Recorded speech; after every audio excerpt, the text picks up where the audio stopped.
আজকে ক্লাসে আমরা আমাদের চতুর্থ অধ্যায় অর্থাৎ নবজীবনের সূচনা উক্ত অধ্যায়ের বেসিক কনসেপ্টের গর্ভধারণ এবং টেস্ট টিউব বেবি নিয়ে আলোচনা করব। তো শুরুতেই আমরা গর্ভধারণটা অ্যাকচুয়ালি কি বুঝি সেটা যদি একটু জেনে নিই। আমাদের জ্বরের প্রাচীরে ভ্রূণের সংযুক্তি হয় এবং সেটাকেই বলা হয় গর্ভধারণ। সো গর্ভধারণের আসলে লক্ষণগুলো কি কি বা কি ধরনের প্রবলেম হয় বা এর অক্ষমতা হলে সেটাকে আমরা কীভাবে সলভ করি সেটা একটু জেনে নিই।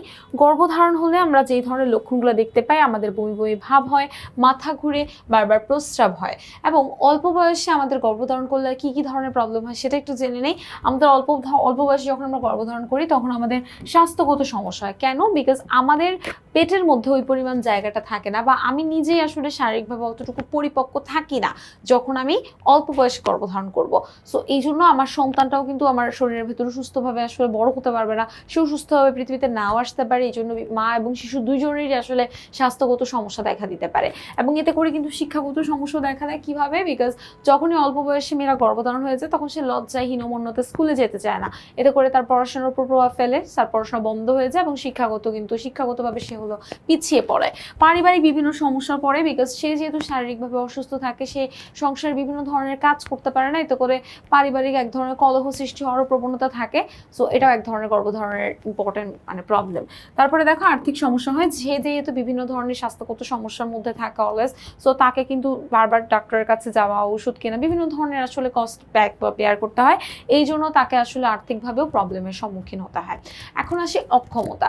ধরো কোনো দম্পতি যদি সন্তান গর্ভধারণে অক্ষম থাকে, মানে সে সন্তান জন্ম দিতে পারছে না, তাহলে সে আসলে টেস্ট টিউব বেবির মাধ্যমে তার সন্তানকে দুনিয়ায় আনতে পারে।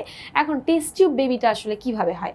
দেখো, টেস্ট টিউব বেবি হলো একটা সক্ষম দম্পতি থেকে গ্যামেট নিয়ে নিষেক করানো হয়। তার মানে গ্যামেট নিয়ে কিভাবে নিষেক হয় সেটা যদি আমরা একটু আগে আলোচনা করি।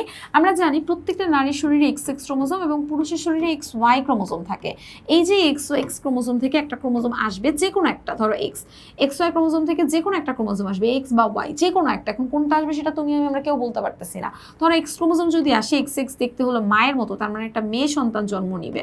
বুঝতে পারছো? একটা মেয়ে সন্তান অর্থাৎ কন্যা সন্তান জন্ম নিবে। এই যে মায়ের শরীর থেকে এবং বাবার শরীর থেকে, দুজনের শরীর থেকেই কি করবে? গ্যামেটটি নিষেক করানো হবে। তারপরে সেই নিষেকটা করানোর পরে এই যে ধর একটা ভ্রূণ উৎপন্ন হবে বাইরে, এটা কিন্তু শরীরের বাইরে, এই যে কালচার মিডিয়ামে প্রাথমিক ভ্রূণ উৎপাদন করা হবে। তারপরে এই যে ধরো যে ভ্রূণটা উৎপন্ন হবে, সেই ভ্রূণটাকে একটা মহিলার, মানে একটা স্ত্রীর, সেটা হতে পারে এই যে যেই মহিলাটার সন্তান জন্ম দিচ্ছে সে যদি সন্তানকে গর্ভে ধারণ করতে সক্ষম হয় তাহলে তার জড়িত স্থাপন করা যেতে পারে, কিংবা অন্য কারোর গর্ভেও আসলে স্থাপন করা যেতে পারে। তাহলে সেই ভ্রূণটাকে স্ত্রী জরায়ুতে প্রতিস্থাপন করতে হবে এবং তারপরে হলো স্বাভাবিকভাবেই তার পরিচর্যা এবং যত্ন করতে হবে। সো যত্ন করলে দেখা যাবে সে হলো তার টাইম মতো সে হলো সন্তানটাকে প্রসব করতে পারবে। এবার আসি লিঙ্গ নির্ধারণ নিয়ে কেবলই আমি আলোচনা করলাম। আবারও যদি একটু ডিটেলে বলি, দেখো ডিম্বাণুর 22টা অটোজোমের সাথে X থাকে মায়ের শরীরে, আর ডিম্বাণুর 22টা অটোজোমের সঙ্গে আরেকটাও X থাকে। আর পুরুষের শরীরে অলওয়েজ একটা X থাকে অথবা Y থাকে। মানে বিষয়টা এরকম যে ধরো আমাদের আছে XX ক্রোমোজোম আর XY ক্রোমোজোম। নারীর শরীরে আমাদের কি থাকে? এটা হলো নারী আর এটা হলো পুরুষ। তাহলে নারীর শরীরে XX ক্রোমোজোম এবং পুরুষের শরীরে XY ক্রোমোজোম থাকে। নারীর শরীরে XX থেকে মনে করো আমাদের শুধু X ক্রোমোজোমটা আসলো, পুরুষের শরীরের XY থেকে আমাদের ধরো শুধু X ক্রোমোজোমটা আসলো এবং XX দেখতে নারীর মতো হয়েছে, তার মানে এক্ষেত্রে আমার একটা মেয়ে সন্তান জন্ম নিবে। এবার আমার নারীর শরীর থেকে যদি X ক্রোমোজোমটাই আসে, তার শরীরে X ছাড়া তো অন্য কিছু আসার নাই, সো Xই আসবে।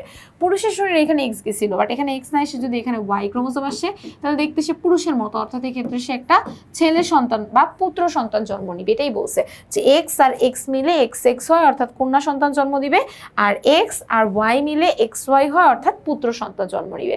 আশা করি আজকে ক্লাসটি সকলে খুব ভালো করে বুঝতে পেরেছো। পরবর্তীতে আবারও একটি পর্বে সকলের সঙ্গে দেখা হয়ে যাবে। সবাইকে আল্লাহ হাফেজ।